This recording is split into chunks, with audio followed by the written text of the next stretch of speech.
하나님께서 오늘 우리에게 주실 말씀은 마태복음 24장 9절부터 14절까지 대독을 하겠습니다. 그때 사람들이 너희를 환난에 넘겨주겠으며 너희를 죽이리니 너희가 내 이름을 위하여 모든 민족에게 미움을 받으리라. 그때 많은 사람이 시험에 빠져 서로 잡아주고 서로 미워하겠으며 거짓 선지자가 많이 일어나 많은 사람을 미혹하게 하겠으며 불법이 성함으로 많은 사람의 사랑이 식어지리라. 그러나 끝까지 견디는 자는 구원을 얻으리라.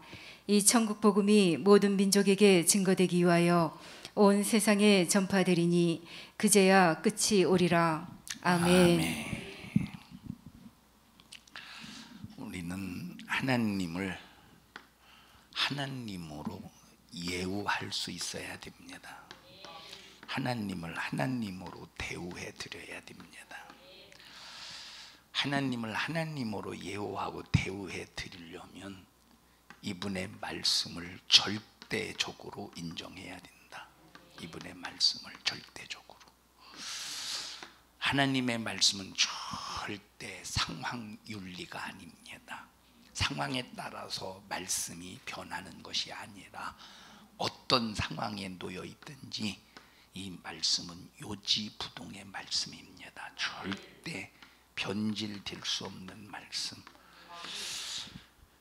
그런데 마귀 역사는 하나님의 말씀을 변질시키기 위해서 무엇을 만들었느냐? 이 상황윤리를 만들었어요. 야, 시대가 어느 시대인데 시대가 발전하고 시대가 변하면 하나님 말씀도 변해야 되지 않느냐 하면서 그럴싸하게 하나님의 말씀을 상황윤리로 포장해서 그렇게 해도 되는 것처럼 수많은 사람을 속입니다. 신학교를 가면 필수 과목은 아니지만 선택 과목 중에서 기독교 윤리가 있어요. 선택 과목 중에서 기독교 윤리. 선택 과목이지만 학점이 꽤 높습니다. 선택 과목이지만 보통 이제 한 학기에 뭐 1학점, 2학점, 3학점짜리 막 있잖아요. 높은 학점이야. 그 기독교 윤리의 수업을 이렇게 들어보면 저도 이제 신학교 다닐 때 그 교수께서 이 기독교 윤리를 가르칠 때 상황 윤리를 가르쳤어요. 하나님의 말씀은 상황에 따라서 바뀔 수 있다. 바뀌어야 된다. 참 이건 하나님을 예우해 드리는 게 아니죠. 마귀 역사는 말세침 아래 모든 인간, 모든 기독교인들을 무엇로 무너뜨리려고 하느냐? 우상 숭배로 무너뜨리려고 합니다. 그래서 짐승에 표받는다는 이 말이 뭐냐면 우상을 섬기라는 말이야. 그럼 마지막 최후의 짐승에 표받는 이 마귀의 목표 속에서 기독교인들의 그 목표를 이룰 때 짐승에 표받는다는 것은 구원주가 아닌데 사람을 구원주로 만들어 놓고 참남한 짓을 한다고 그랬어. 이게 우상 숭배의 역사야. 누가 우상이 되는 거죠? 적그리스도. 사람이 우상이 되는 거예요. 적그리스도. 사람 자신이 우상이 되어서 자기 자신이 구원주다 해서 상당히 자기를 높이 올려놓는데 많은 사람들이 특히 이제 기독교인들이 이 앞에서 굴복한다는 겁니다. 그래서 마지막 말세침 말에 어떤 역사가 일어나느냐? 배도하는 이 일이 엄청나게 일어난다는 거예요. 그냥 한두 사람 배도하는 게 아니라 이 배도하는 역사가 엄청나게 많은 사람들이 배도한대. 왜? 짐승에 표받게 할 때 자, 처음에는 상황윤리로 이렇게 역사하겠죠. 상황윤리로 짐승에 표받게 하다가 안 되면 때로는 겁주고 핍박하고 고통을 가하고 이런 상황윤리. 그럼 막 고통 속에서 견디지 못하니까 그 앞에 굴복하게 만듭니다. 그런데 우리는 어떤 상황 속에서도 절대 우상 숭배하면 안 됩니다. 어떤 목사님들은 우상 숭배해도 됩니다. 하나님이 다 가정에 화평을 가정의 평화를 원하시는 분이시다. 하나님은 가정의 불화를 원하시는 분이 아니시기 때문에 가정에서 예수 믿는 것 때문에 불화하면 되겠냐. 남편이 시부모가 뭐 조상제사 강요하면 그것 때문에 불화가 일어나면 안 되니까 뭐 하자는 대로 하고 그들이 예수 믿으면 그때 안 해도 된다. 이게 무슨 윤리야? 이걸 상황윤리라고 그래요. 상황윤리는 여러분 기독교인이 아니에요. 누가 진짜 기독교인이냐? 하나님의 절대적인 말씀을 인정하면서 절대적으로 인정하면서 요지부동 하나님의 말씀을 변질시키지 않는 거야. 우상의 재물 먹어도 된다? 제가 어렸을 때만 해도 우상의 재물을 먹으면 안 된다고 이렇게 목사님들이 가르쳤어요. 제가 어렸을 때 성경을 전혀 몰라. 저는 성경을 진짜 아무것도 몰랐어요. 언제까지 몰랐느냐? 저는 대학교 졸업할 때까지 사실은 성경이 뭔지를 몰랐어요. 예수님이 누군가는 들었어. 예수님이 십자가에 피 흘려 죽었다. 그냥 뭐 이런 지식적인 건 어느 정도 알고 있었지. 성령님에 대해서도 얘기 듣고, 뭐 삼위일체관에서도 이런 지식적인 것이 있기는 있었지만 이것이 가슴에 팍 와닿아서 나에게 체험을 갖지는 못했어요. 체험을 갖지는 못했어. 자, 그런데도 저는 어렸을 때부터 뭐라고 들었느냐? 제사 음식 먹으면 안 된다고 들었어요. 어렸을 때부터 제사 음식 먹으면 안 된다고 들었어. 근데 지금은 많은 기독교인들이 제사 음식 먹어도 되는 것처럼 그냥 상황윤리로 만들어 버렸어. 성경에 절대 죽은 자에게 제사한 음식을 먹으면 안 된다고 그랬어요. 한번 찾아서 읽어보십시다. 시편에.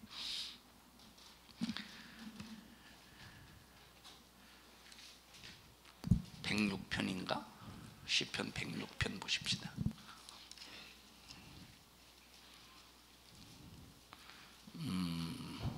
28절 보십시다.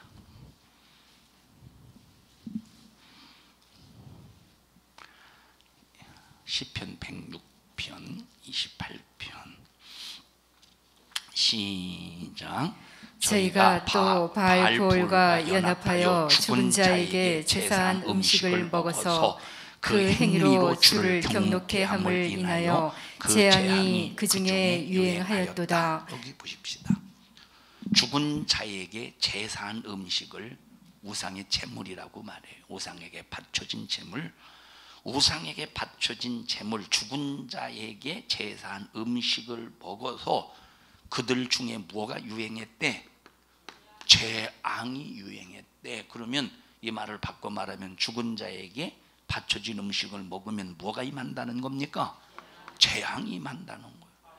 그럼 이 말씀은 구약시대 구약의 이스라엘 백성들에게만 준 얘기입니까? 아니에요. 이거는 오늘날 기독교인들 세상 끝날 때까지 모든 사람들에게 주신 말씀이에요. 자, 요한계시록에 발락왕이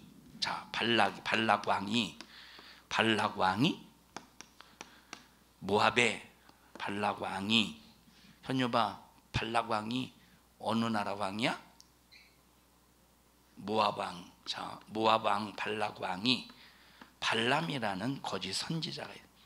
발람이라는 거짓 선지자의 거짓 가르침을 받았다. 거짓 가르침을 받아서 이스라엘 앞에 뭘 놓았대? 이스라엘 앞에 올무를 놓았대. 지금 이 얘기가 시편 106편에 있는 말씀이에요. 발람, 자, 요한계시록 읽어보십시다. 자, 몇 장 몇 절이에요? 2장 14절입니다. 요한계시록 2장 14절.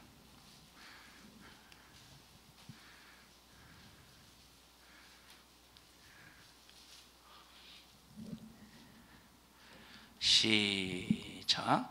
그러나 너에게 두어 가지 책망할 것이 있나니 거기 너에게 발람의 교훈을 지키는 자들이 있도다. 발람이 발락을 가르쳐 이스라엘 앞에 올무를 놓아 우상의 제물을 먹게 하였고 또 행음하게 하였느니라. 이렇게 예수님께서 버가모 교회 성도들에게 책망했어. 다시 말하면 버가모 교회 성도들이 뭘 먹고 있다는 겁니까? 우상의 재물을 먹고 있다는 거. 그러면 버가모 교회 성도들에게 지금 발람이 발락을 가르쳐서 올무를 놓은 것처럼 그 교회 안에서 발람이 한 짓과 같이 버가모 교회 성도들에게 올무를 놓아가지고 우상의 재물을 먹게 한 사람들이 있다고 하는 거잖아요. 예수님은 지금 이거 책망하고 계시다니까. 그럼 예수님이 이거 공생의 삶을 사실 때 기록해서 하신 말씀이에요? 아니면 부활 승천하시고 성령 임하시고 지금 성령 받은 사도 요한이가 이제 성령 충만할 때 기록한 예수님이 하신 말씀을 기록한 거예요? 전자요 후자요? 후자죠. 이건 오늘날도 우리에게 주신 말씀이라 이 말. 여기 아까 시편 106편 자 바알부울에게 제사한 음식이라는 말은 죽은 자에게 제사한 음식이라는 말이에요. 그래서 재앙이 유행했대. 죽은 자에게 제사한 음식을 먹어서 죽은 자에게 재앙 임했대. 죽은 자에게 제사한 음식을. 그럼 이 사건이 어떤 사건이냐? 이 발락 왕이 이제 모압의 발락 왕이 막 이스라엘 초고. 자 지금 이 모압이라는 나라가 어디냐면 이렇게 이제 지중해입니다. 지중해 그리고 중동 지방 여기가 이제 팔레스타인 지금 현재 이스라엘 땅이에요. 여기가 지금 애굽 이스라엘 백성들이 애굽 400년 동안 종살이했던 이집트 땅, 지금의 이집트 땅 이제 애굽 나라입니다. 이쪽에는 이쪽에는 이렇게 처음에는 아수르 제국이었고 이쪽이 아수르 제국이었고 또 나중에는 아수르가 바벨론에 의해서 무너져서 바벨론 제국이 돼요. 이쪽에는 이렇게 터키 지방입니다. 터키 지방. 지금 여기 요한계시록 2장에 이 버가모 교회 한 얘기, 또 7교회 한 얘기는 요 터키 지방에 7교회가 있었다는 거예요. 그 교회에게 주신 말씀이야. 지금 이스라엘 백성들이 애굽에서 나와가지고 광야 40년을 생활하면서 애굽에서 섬기던 그 모든 우상 숭배의 습관을 하나님께서 그 속에서 싹 다 제거하기를 원하셨어. 그래서 이제 어떤 사람은 우상 숭배하다가 모세가 시내산에 십계명을 율법과 성막의 설계도를 받으러 올라갈 때 얼마나 밑에서 두렵습니까? 지금까지 하나님의 사람인 모세가 인도했잖아 자기들을. 여기 이제 지금 광야가 시내산까지 왔다 이 말이에요. 50일 동안 시내산까지 오면서 애굽에서 나와서 시내산까지 오면서 누구의 인도함을 받았어요? 모세의 인도함을 받았어. 목마를 때 반석을 쳐서 물을 줬지. 배고플 때 하늘에서 만나를 내렸지. 이 수많은 이적 속에서 그러니 모세가 없으니까 얼마나 불안하겠어요. 이제 이스라엘 백성들이 지금 뭘 가지러 올라갔어? 자, 이 하나님이 이제 주시는 계명과 율법, 성막의 설계도를 가지러 올라가서 안 내려오니까 얼마나 참 두렵겠습니까? 지금 시내산에서는 하나님께서 모세에게 첫 번째 십계명 도들판에 새기고 계시다 이 말이에요. 밑에서는 어떤 일이 벌어지느냐? 야 불안하다. 왜 우리를 여기까지 인도한 모세가 왜 안 내려오냐? 혹시 죽은 거 아니냐? 그러면서 막 아론에게 보채서 우리를 여기까지 인도해낸 하나님을 형상화시켜서 만들자. 그들은 하나님을 제쳐놓고 우상숭배 다른 신을 섬기려고 금송아지를 만든 게 아니라 우리를 여기까지 인도하신 하나님, 그 하나님을 형상화해서 그 하나님으로 인도받자 해서 만든 것이 금송아지라 이 말이에요. 그러면 그 금송아지 만들어서 섬길 때 하나님께서 모세를 급하게 내려보내잖아요. 내려가 봐라. 하나님 내 백성이 지금 우상 숭배하고 내려오니까 막 금송아지 만들어 놓고 거기 절하고 별놈의 짓을 다 합니다. 그러니까 하나님으로부터 받은 십계명 도들판을 탁 집어 던져버리면서 거기 우상 앞에 굴복한 사람들을 싹 다 죽여버리지 않습니까? 이건 살인죄요 심판이요. 이건 하나님의 심판이라 이 말이에요. 하나님은 우상 숭배하는 자들을 그냥 놔두지 않는다니. 그런 훈련, 우상 숭배하면 이렇게 망하는구나, 원망하면 이렇게 망하는, 하나님 이런 거 싫어하는구나. 40년의 훈련을 통해서 우상 숭배하면 안 된다는 걸 배웠잖아요. 이제 마지막 가나안 땅을 앞두고, 이스라엘이 이제 정착할 가나안 땅을 앞두고 어디 땅까지 왔느냐? 모압 땅까지 와서, 모압 지방까지 와, 모압 땅까지 왔어요. 모압까지 왔어. 이제 모세는 여기서 이제 딱 생을 마감하고 여호수아가 바통을 이어서 가나안 땅을 점령해 나가야 돼요. 점령해 나가야 돼. 근데 이제 그 전에 모압이, 여리고도 마찬가지지만 얼마나 지금 이스라엘이 점점 어디를 향해 오느냐? 가나안을 정복하러 온다는 걸 알고서 모르겠어? 이미 다 알지. 그러면 지금 모압이라는 나라라든지 이 에돔이라는 나라, 에돔 족속 알죠? 에돔이라든지 암몬, 밑에가 또 암몬입니다. 암몬이라든지 이런 수많은, 블레셋이라든지 수많은 주변 국가가 얼마나 두렵겠어. 왜 두렵냐? 여러분, 이 모압의 군사력, 암몬의 군사력, 블레셋의 군사력, 에돔의 군사력과 애굽의 군사력을 비교해봐. 이건 비교도 안 돼. 이거는 큰 범 앞에 이것들은 하루 강아지도 안 돼요. 애굽의 군사력은 모압, 암몬 이런 것들 전부 다 합쳐서 연합군을 형성해서 애굽을 친다고 해도 이거는 하루 강아지도 안 된다니까. 하루 강아지도 안 돼. 이거는 이 애굽의 군사력이. 그런데 이스라엘 백성들이 그 엄청난 군사력을 가지고 있는 그 애굽의 군대를 홍해에 싹 다 수장시키고 승리하고 홍해를 건너왔다. 알고서 모르겠어? 이걸 믿었기 때문에, 이걸 인정했기 때문에 기생 라합이 정탐꾼을 다 숨겨주고 당신의 하나님이 곧 나의 하나님이라고 고백할 수 있었던 겁니다. 얼마나 두렵겠어. 그러면 이 모압 왕이 그 생각하지 않았겠어요? 저 하나님이 함께하는 저 나라가 만약에 가나안 땅 점령해서 우리 주변, 우리 이웃 나라가 되면 호시탐탐 우리나라 삼켜먹으려고 별놈의 짓을 다 할 텐데 이러지 않겠어? 그러면 아예 여기를, 가나안 땅을 점령하지 못하도록 어떤 수작을 부려야 되는데, 전쟁으로 되겠어? 전쟁으로 된다고 생각하겠어요? 전쟁으로 된다고 생각을 못해. 왜? 어마어마한 애굽이라는 나라를 한 번에 딱 물에 수장시켰는데 안 된다고 이미 이건 할 수가 없다고 이미 모압 왕 발락이라는 왕이 이미 이스라엘 해볼 수 없다고 이미 인정해버렸다 이 말이에요. 안 그랬으면 전쟁으로 죽였지. 안 그랬으면 전쟁으로 죽였지. 에? 자, 그러니까 얼마나 이 발락 왕이 고민이 심각하겠습니까? 얼마나 발락 왕이 진짜 이 이름도 잘 지어야 돼. 발락 뒤집어지겠어. 발락. 막 얼마나 노심초사 괴롭고 고통스럽겠어요. 야, 이거 어떻게 해야 되냐? 저거 이스라엘 저거를 군사를 동원해서 쳐 죽이자니 하루 강아지요 자기들이. 애굽이라는 큰 범도 이겼는데 이 하루 강아지지 이스라엘 앞에. 이거 진퇴양난. 야, 이거 어떻게 해야 되냐 고민하다가 이 발람이라는 선지자가 있는데, 이스라엘 선지자가 아니에요. 거짓 선지자지. 발람 선지자. 그래도 모압에서 가장 최고의 능력 있는 선지자였을 거죠. 그러니까 불렀지. 발람 이리 와봐. 부르셨습니까 왕이요? 내가 저 이스라엘 때문에 골머리가 보통 썩는 게 아니다.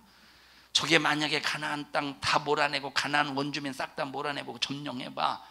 호시탐탐 우리나라 삼키려고 먹으려고 호시탐탐 노릴 텐데, 야, 그러니 너 선지자잖아. 너 능력 있잖아. 그러니 네 가지고 있는 능력으로 이스라엘 좀 저주 좀 해라.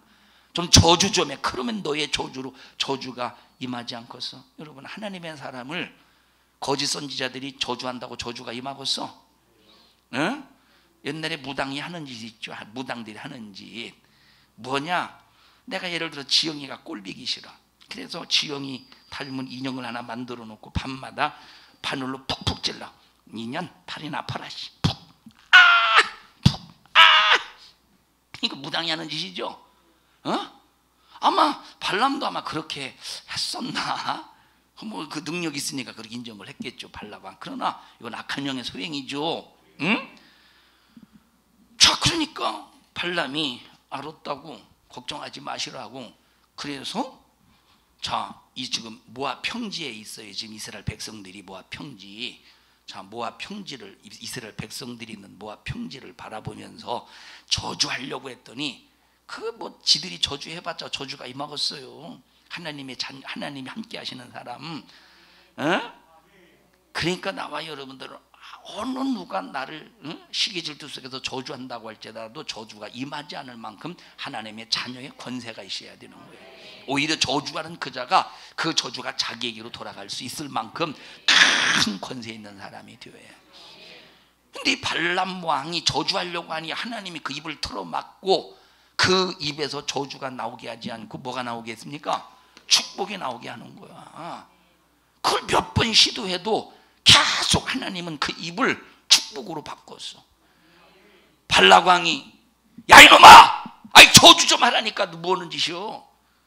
왕이요, 내가 하고 싶은데 안 돼요. 내가 내 입을 내 맘대로 못 하겠습니다. 도대체 나도 내 입을 내 맘대로, 욕할 때는 지 맘대로 하면서 이게 도대체 하나님의 사람을 저주하려고 했더니 지 맘대로 안 되는 거야. 떠들어댄디야. 어떤 년인가 좀 알아보세요. 그럼 엄청난 돈을 발람에게 줘서 야 방법 좀 한번 알아와 봐노. 그러니까 발람이 꾀를 줍니다. 왕이요, 지금까지 보니까 참 하나님이 이스라엘 백성들이 섬기는 믿는 그 하나님이 가장 싫어하는 게 있습니다. 그게 뭐요? 빨리 좀 말해봐. 예, 우상 숭배하는 것이고, 우상 숭배하면서 행음하는 겁니다. 그리고 우상의 재물을 먹는 겁니다. 그래? 그럼 어떻게 해야 돼? 얘기해봐. 빨리 어떻게 해야 돼? 예, 모압 여자 중에서 가장 예쁜 여자를 선발하세요. 기준을 두셔야 됩니다. 기준이 누구냐? 우리 기준이 누구냐? 조옥순 권사님을 딱 기준으로 해서 그 이하는 절대 안 돼요. 그 이상으로 되게 좋으신가 보네요. 아니에요? 이게 아니란 소리가 아니라 고마워요 이 소리가. 자, 그러니까 이제 이쁜 여자들을 추려가지고 추렸어. 이제 어떻게 해야 돼? 그 이쁜 여자들을 저 이스라엘 백성들 진치고 있잖아요. 지금 모압 평지에 진치고 있잖아요. 지금 대기하고 있잖아요. 그러니까 자, 이제 그 여자들을 이스라엘 진중의 남자들을 이렇게 보내세요. 그리고 그것도 이제 아무나 보내면 안 돼요. 아주 요염한 여자 보내서 죽은 자에게 제사하게 만드시고, 그리고 그 앞에서 죽은 자에게 제사한 음식을 먹고 그 앞에서 행음하게 하라. 이게 우상 숭배하는 자들의 공통점이야. 이 이방신의 우상 옛날에 그렇게 하면 돼? 하나님이 가장 싫어하시는 일이라니까요. 자, 많은 보석을 받고 발람에게 꾀를 줬다 이 말이에요. 발락이 그래서 그대로 행해. 그래서 지금 바로 가나안 앞을 놔두고, 지금 바로 가나안 땅 정복을 앞에 놔두고, 지금 발락이 모압의 이쁜 여자, 아름다운 여자, 아주 이스라엘 백성들이 혹할 만한 그런 여자를 선발해서 모압 평지에 있는 이스라엘 진중에 보내서 이렇게 우상 숭배하게 하고, 우상 죽은 자에게 제사한 음식을 먹게 하고 거기서 행음하게 한다 이 말이에요. 하나님이 진노가 임하죠. 그래서 뭐가 임했대? 시편 106편과 관계된 얘기 전부 다 이것이 그 진중의 이스라엘 진중의 재앙이 임했대. 막 하나님이 막 여기서, 그러니까 사람이 지금 하나님의 재앙 속에서 죽어가잖아요. 하나님의 재앙 속에 우상 숭배한 이것 때문에. 그러니까 비느하스라는 사람이 일어나서, 비느하스라는 사람, 이스라엘 백성 중에 시편 106편 또 읽어보십시다. 가서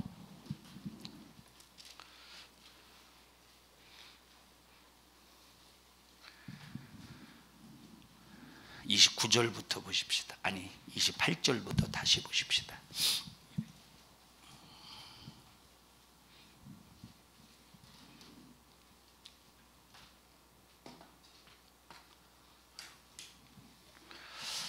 시작. 저희가 또 바알볼과 연합하여 죽은 자에게 제사한 음식을 먹어서 그 행위로 주를 경록케 함을 인하여 그 재앙이 그 중에 유행하였도다. 그때에 비느하스가 일어나서 처벌하니 이에 재앙이 그쳤도다. 비느하스라는 사람 일어나서, 이게 보통 심각한 게 아니에요. 지금 이스라엘 진중에 재앙이 임하니까 막 얼마나 지금 수많은 사람들이 죽어가는지 모릅니다. 재앙 때문에. 그래서 비느하스가, 자 보셔요, 이스라엘 남자들이 이제 여기 지금 우상 숭배하는 그런 이게 천막 우상 숭배하는 곳에 들어가 보니까 천막에서 이 누구야 모한 여자와 이스라엘 남자들이 이 행음에 그러니까 막 행음하는 중에 그냥 창으로 찔러서 창으로 막 푹 찍어서 이 남자와 여자를 관통해서 죽여버려. 끔찍한 일 같죠? 살인이요 심판이요? 심판이라 이 말. 그랬더니 재앙이 그쳤대. 그래서 고린도전서 10장에 뭐라고 말했습니까? 이스라엘 백성들이 우상 숭배하고 행음하다가 몇 명이 죽었대? 2만 3천 명이 죽었대. 그래서 2만 3천 명이 죽은 행음의 사건하고 이 바알불을 재앙, 저 죽은 자에게 제사한 음식을 먹은 사건하고 지금 아까 요한계시록 2장에 읽었던 발람이 꾀를 주어서 발락이 이스라엘 백성 앞에 우상의 제물을 행을 먹게, 이게 같은 한 사건이라 이 말이에요. 그럼 지금 우상의 제물 먹으면 되겠어요? 안 되겠어요? 안 된다니까. 이거 뭐가 임한데? 재앙이 임한다니까. 이건 무서운 일이라 이 말. 그런데 오늘날 상황 윤리를 들썩거리면서 들먹이면서 우상에 숭배해도 되고 우상의 제물을 먹어도 된다고 가르치면, 이거 만약에 목사가 그렇게 가르치면 이거 성도의 가정에 뭐가 임하게 하는, 이게 거짓 선지자입니까? 이거 재앙이 임하게 하는 거짓 선지자지. 어떤 선지자와 같은 놈이요? 이런 사람들이 발람과 같은 사람이라니까. 그러면 오늘날 생각해 보세요. 기독교인들이 인식을 가지고 의식을 가지고 우상의 제물 먹으면 안 된다고 확실히 주장하면서 입이 찢어져도 안 먹어? 너 이 지렁이로 나와. 우상의 제물도 안 먹고 나오지 마. 입을 막 찢어가면서 억지로 미기려고 해도 안 먹는 게 하나님의 말씀을 인정하는 사람이지. 그런데 입을 찢지도 않았는데 지가 알아서 상황윤리를 내세워가면서 우상의 제물을 먹는다고 할 때, 이거 재앙이 피할 수가 없죠. 여러분, 코로나 재앙이죠. 그러면 이 재앙이 모압 땅에 임했어요? 이스라엘 진중에 임했어요?